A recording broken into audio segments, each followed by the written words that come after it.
Alright, it's been a while since I've done some sort of content like this. Even content in general, actually. I don't do much educational stuff. I used to before. Secret channel, if you're somebody who knows my history for whatever reason, you know which channel I'm talking about. I did a lot of tips and tricks content for a different game, but I thought I would start translating some of my skill in Overwatch and some of my coaching experience in Overwatch into actual content for people to watch. As much as I am in a hump when it comes to making content and editing and doing all these other things, and just even in my regular life, I still want to be able to share moments with you guys and make good content that you guys want to see more of. So today I wanted to talk a little bit about Tracer in Overwatch. Now this is going to be a little bit more of an advanced video, so if you're not somebody who already knows about Tracer, you can either click off or stay if you're interested, because I will be going over some of the basics required to even understand this concept in the first place.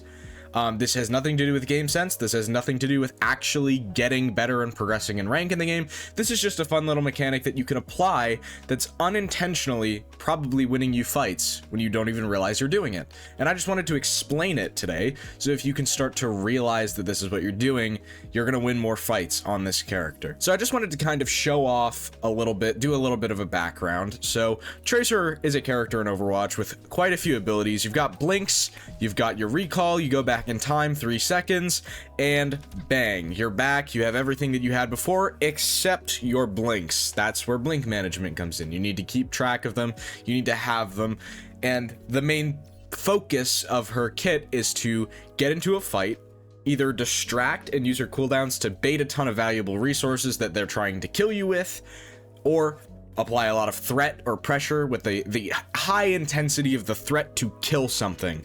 And you do that by going on off angles or deep flanks and pressuring backline or pressuring tank or pressuring really anybody who's in front of you.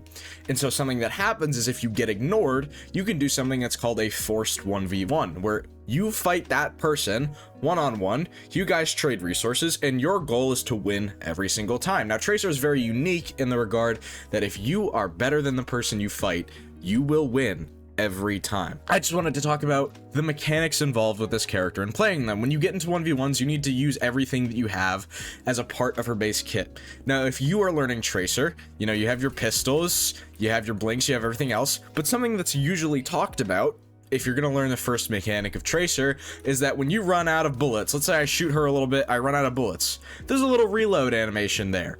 But let's say I want to squeeze out as much damage as possible. Well, my friend, you have something in your kit that is unique to your character, and that is called a blink punch. Now, everybody who plays Tracer and actually plays Tracer knows what this concept is already. I shouldn't have to explain it, but I'll explain it for the people who wanted to stay to hear it. A blink punch is essentially, I have done damage to person. I am out of ammo. After my reload animation finishes, I blink and I punch. You line up the blinks so that where you blink, you can either flick to punch, be right in front of them to punch, be behind them to punch, doesn't matter. You just play within a certain range of them so that when you run out of ammo, you can blink punch them. Or when you've expended so much ammo, once you start to get to higher levels of play, I shoot 20 bullets, I blink punch, hit her, finish the rest of my clip. That's something else that you can do. There's a lot of variety with blink punches, and you should be using them to maximize your threat potential because it's free 40 damage. And especially on squishy targets, which is your primary target as Tracer, it's very useful. Now, something that's difficult about blink punching is you can get comfortable with a distance. Let's say my distance that I'm comfortable with is about here. This is me I'm gonna end up in front of this Tracer. I'm right in front of her. If I do this, I am threatened heavily. Another big problem is if I want to blink through, I kind of have to play here, which is still threatening because I'm so squishy. So I can blink behind her and punch, but you know, I had to get that close in the first place to even line this up, which can be difficult if the person's looking at me. So something that usually happens when you get into unfortunate 1v1 situations that aren't exactly element of surprise or something that you want, you end up having to blink off to the side of them. And this is kind of a problem because what this does is it takes your attention away from the fight because you're trying to force a blink punch. And then when you force the blink punch, you might not actually do that much damage because you were better off just shooting them.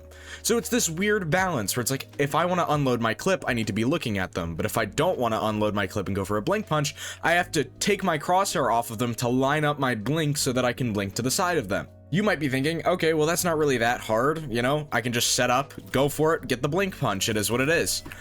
That's the problem. We need to have uptime on this character. She's got very low HP, so you need to be able to threaten them more than they're threatening you, using your abilities to do so. And we definitely don't want our recall forced as early as possible. We want to keep this as long as possible, because it's our only sustain tool that's a get out of jail free card. We have blinks, but they're not always get out of jail free unless you have 2 or more. But when you're in a fight, you need to use them so that you can get away with stuff and you can do damage at effective distances. So, what do? Well, let me introduce you to what I call a cross flick, okay? There's probably an official name for it. I don't know what the official name for it is. I'm just calling it that for the sake of this video, because that's what I've called it for years now. And it's the concept of, imagine you are aiming away from a target. What do you do in most cases if your crosshair is at a far distance? You flick to them. And some people have a very bad habit where instead of tracking people and only flicking when necessary, they would rather aim here, shoot, shoot, shoot. They'd rather just flick. And what they do especially is they'll shoot and then they'll flick back off. I see a lot of cast players do this, and it's a very bad mistake that's actually hurting your aim. If you just track all the way through, you're more likely to hit your shots than if you don't track all the way through. So, what I've done is essentially kind of turned that habit into actually a good thing. Instead of being off target, flicking to the target, and then going back off again, we're actually going to do the opposite. We're going to be on target tracking, flick off, and flick back onto the target again. And in that regard, we are able to use a blink when we flick off, so that we can set up for our punch and then flick back. So if we're in the middle of already pre-tracking, let's say I'm pre-tracking this tracer, I'll just do it in a fluid motion. So I'll unload my clip at about roughly this distance, and then I'm going to do a cross flick. I'll play at a little bit of a closer range and actually shoot only half my bullets. There you go. What I can do is I can play it in slow motion.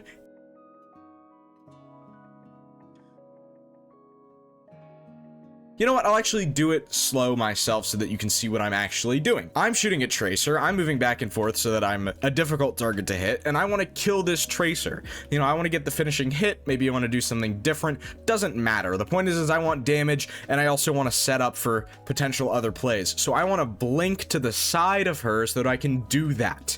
But I don't have all this time to line up my blink to the side, so what do? I use the method that actually we turn the bad habit into the good habit here. So I'm tracking, and this is where I stop. I've done some damage to her, and I want to squeeze out more. What I do is, the second my bullets are done, I flick to the side and press my blink input to activate it. So let me do the rest of the damage that I was going to do to this Tracer. I activate the input, and as I'm mid-blink, I can't show this to you in the real-time example, I'm punching and flicking. So, we'll do it in fluid motion again. I'll actually get her low enough to get the kill. Play at a good enough distance, do some good damage, something like that. Whatever I need to do. I'm doing it pretty slowly as well. It's actually hard to miss, but some top players can even do this as well, where you kind of just like quick flick and then flick back. It's something that does require a little bit of focus, but when you're playing in ranked, you can definitely do it. So you can keep your pressure up, and then you set up for your blink punch and keep the pressure going. Now here's where the nuance of cross flicking on this character comes from, and this is why you've accidentally used it and won fights with it. Something that's an issue with Tracer is if I want to be, if I want to avoid this Tracer, usually what I want to do is I want to get behind the person that I'm shooting. So I'll actually give us a better example here. The character you're probably going to love to fight is Ana. You really want to fight Ana, actually. She's a pretty vulnerable target for you, but there is counterplay between these two characters. So what I would preferably like to be is behind this Ana, but let's say for the sake of this example, it's exactly the scenario. I'm not behind this Ana. I can't get behind this Ana yet. Well, I can force the Ana, actually. I can force being behind her using a cross flick, and I will show you how this works. So the first things first is I want to get some damage off. I'm gonna use 20 bullets, get some damage, cross flick, and look at where I'm angled. If you can see, I'm off to the side. So not only is she already redirecting her crosshair, what she's gonna do is look at me, and after this happens, I'm gonna blink through and turn around. Now we are at a ledge in the practice range, so I can't show that the best there, but I'm sure you get the point. Maybe we'll kite backwards a little bit. So I'll just say, I already got her to look here. I fired some of my bullets. and then I am able to blink through again and shoot more bullets. But the benefit of this too is the blinks always go the same distance, so after I do this, I can actually blink through her and punch her again. And all I did was set up for myself to get behind her. So first I avoid some of her damage by blinking off to the side of the cross blink, and then I blink again, unload more damage, blink again, unload more damage, and finish off with a blink punch. Or instead of unloading more damage, I blink the same way and hit another punch or something. There's options from this, and this is a lot of where your counterplay comes from, because you are confusing the target in a way where you are thinking about how you're confusing the target. A lot of the time, and a lot of things that I see with Tracer players that struggle to improve with her mechanics, is when it's like, oh, you need to practice your blinks.